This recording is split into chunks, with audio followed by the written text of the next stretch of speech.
नमस्कार. गौरी पूजा सिस्टर चॅनलमध्ये आपले सर्वांचे मनापासून स्वागत.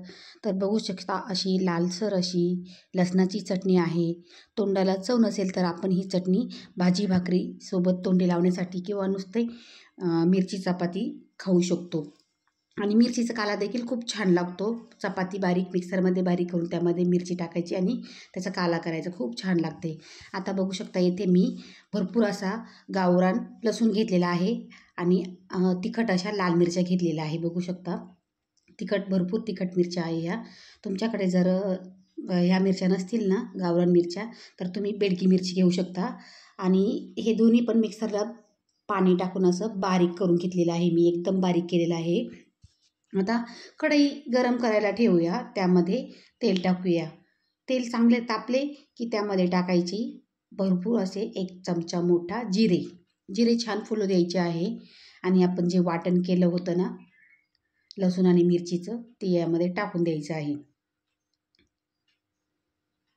चांगलं असं उलटणीच्या साहाय्याने परतू घ्यायचं आहे.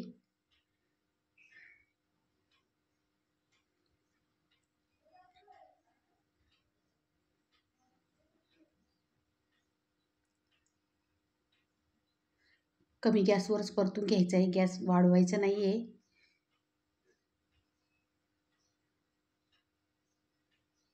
खूप छान अशी लागते ही चटणी. जेवणासोबत गावाकडे लाल मिरची लसणाची केली जाते. आणि जर भाजीला काही नसेल तर नुसती मिरची आणि भाकर देखील खूप छान लागते, कांदा त्यासोबत. आता आपली मिरची चांगली परतलेली आहे ना, त्यामध्ये टाकूया चवीनुसार मीठ. इथे मी 1.5 चमचा मीठ टाकलेलं आहे. आणि 1 लिंबाचा रस टाकायचा आहे त्यामध्ये. लिंबाचा रस टाकला ना अशी चटपटीत अशी मिरची लसणाची तयार होते, खूप छान लागते. आणि परत एकदा असं हलवून द्यायचं आहे.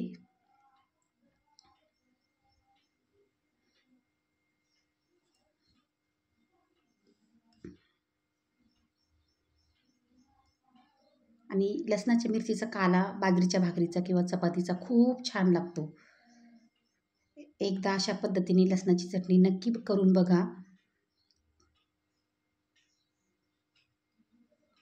आता आपली मिरची परतलेली आहे चांगली, कडेकडेने तेल सुटायला लागलेलं आहे ना.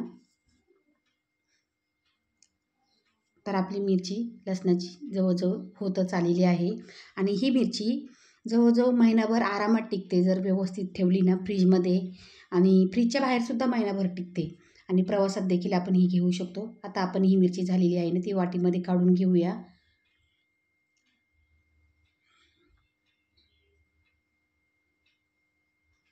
खूप छान अशी मिरची तयार झालेली आहे.